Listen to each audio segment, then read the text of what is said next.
Hey folks, and surprise, this is the third review in 3 days that I'm putting out. Kind of a last minute deal for me. I didn't know I was going to be doing this, so you get a special quick turnaround time on this one.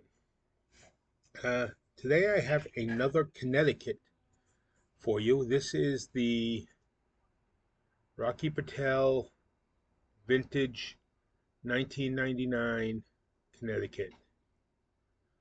Actually, this is one of the first cigars I ever had when I started cigar smoking.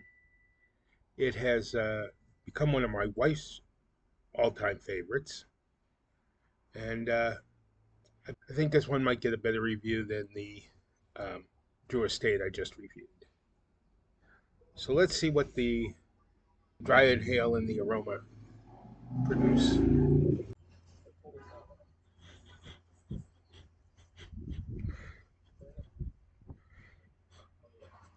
Yes, it has that aroma of a Connecticut, which is earthy, grassy. I like it as a dry aroma.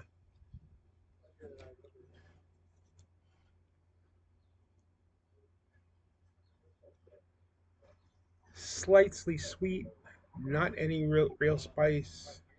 Some hay or earthiness in there, yeah. Maybe even a little coffee or espresso flavor, just a touch. Anyways, let's light this puppy and see what we got.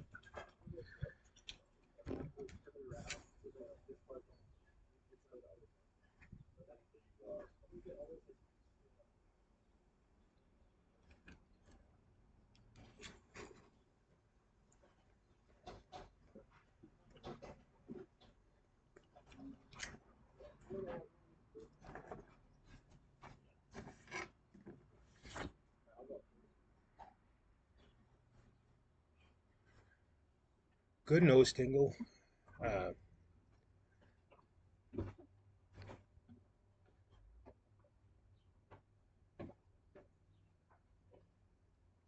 Mouthfeel is full and creamy.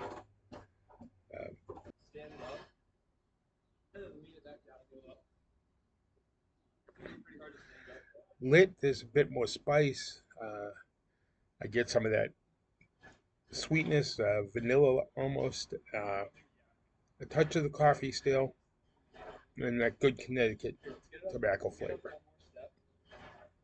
Let's see what Rocky's site has to say.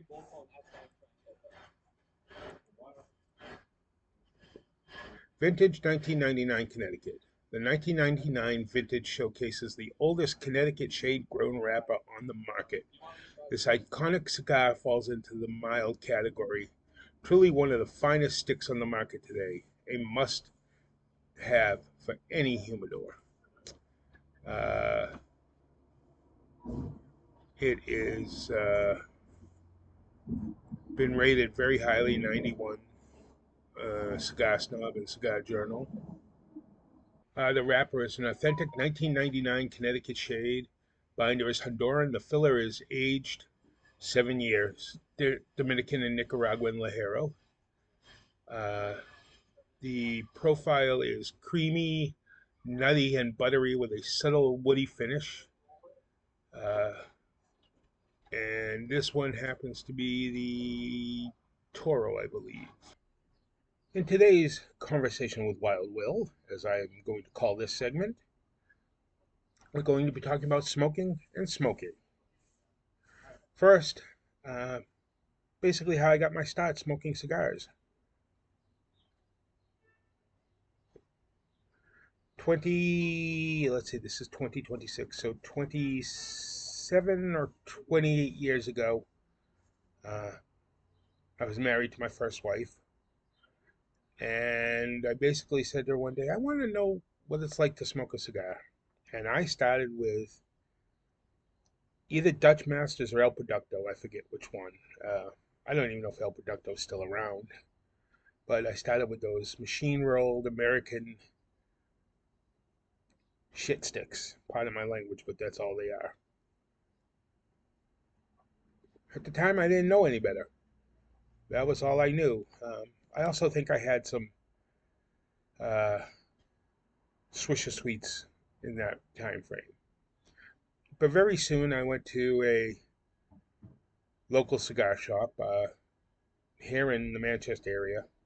Not Castro's, not the one that I adore and am a lifetime fan of, but a little one in here in town that wasn't very friendly or even fun to be in.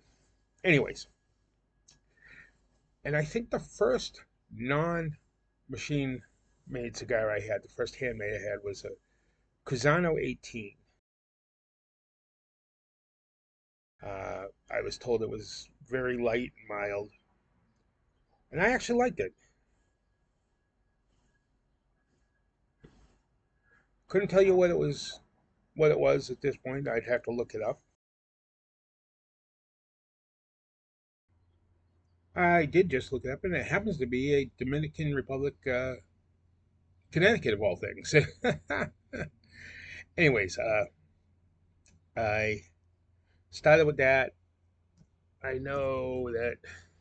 Then I found Macanudos. Um, Again, very light, mild ones. But within a year or so, I probably had graduated to more medium, mild, medium, maybe medium plus cigars. But shortly after that, within months, I found my first Maduro. And now, Maduros are not always stronger. They are not always strong cigar with a sharp bite, but they can be. But what Maduros are is a specially aged tobacco that makes them a little bit oilier, a little bit darker, and just has a flavor profile that I really like. I've been pretty much a Maduro guy since many, many different makes and models of Maduros I've had. Reviewed a lot of them here, but so I've been smoking cigars now for 20, almost 30 years, 27 years, 28 years.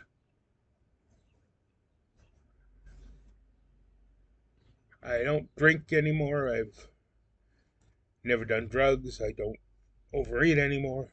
I've lost 80 plus pounds even since the start of this YouTube channel. Uh, I have the one vice left, and that's cigars, and it's hopefully something I will never give up. Uh, Although a friend of mine just had a massive heart attack, he survived, but he's been told he can never have cigars again. I don't know. I think even if I got really sick, I would still smoke cigars. It's the one joy I have left in life, that's not human related, meaning my wife or my family. Uh, Anyways, that's the first half of the smoking story.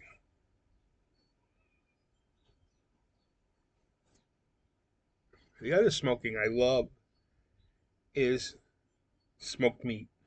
I have a wood smoker sitting in the yard right over there, and about 3/4, maybe half a quart of cherry wood. It's current wood I like to use, and it's plus what I got most recently. I have smoked fish. I have smoked turkeys, brisket. Oh God, I love brisket. Smoked good brisket. Not much beats that. Different types of pork. I've done pork shoulder, pork loin, pork butt, pulled pork made from that. I make my own barbecue sauces. Sometimes I use the base of others. Sometimes I just make them from scratch on my own. But I love I love doing a smoked meat. Actually, for Memorial Day that just passed, I smoked a brisket. Ribs are one of my specialties. I do really good on uh, big back ribs. I want to try beef ribs at some point. I haven't yet. Uh, I'm going to do a pork belly sometime in the near future. That's my other joy in smoking is smoking meats. So, well, thank you for joining me for today's conversation, and I'll be back halfway through for my mid cigar review. Okay, folks, I'm halfway through here.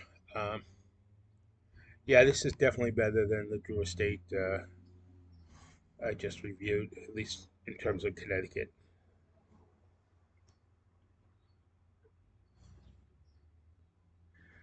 A little bit of spice there on the retrohale through the nose, but the tingle is nice. It's pleasant. It's not overpowering.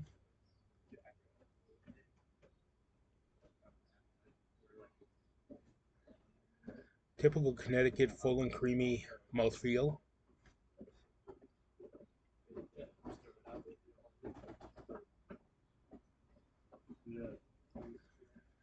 The sweetness is mostly gone, but the spiciness has picked up. Uh, Still has that hay or woodiness to it. Um, so far, I'm enjoying this much more than the last one. Uh, it's going to definitely score higher as of this point. We'll have to wait and see at the end what it comes out to, which I will get to you shortly with. Okay, everyone, I'm down to the last little bit here. Um, Construction on this has been flawless. Uh, I've used that word before, but that's all I can say. I haven't had to relight it once, haven't had to correct any canoeing.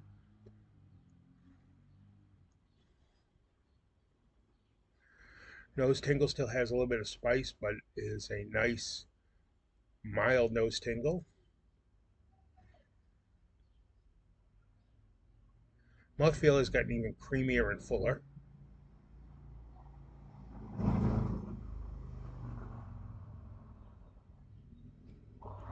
Mostly spice and Connecticut flavor is left. I have enjoyed this a lot more than the Drew Estate I reviewed, the one from the last review. I'm going to give this Connecticut an 8.2 or an 82 on the Wild Wheel scale. If you want a nice mild Connecticut with a little bit of spice, this is one you should go get. It's Connecticut. It's the Rocky Patel Vintage 1999 Connecticut, and it is very good. Remember, please like, comment, subscribe, and light them if you got them.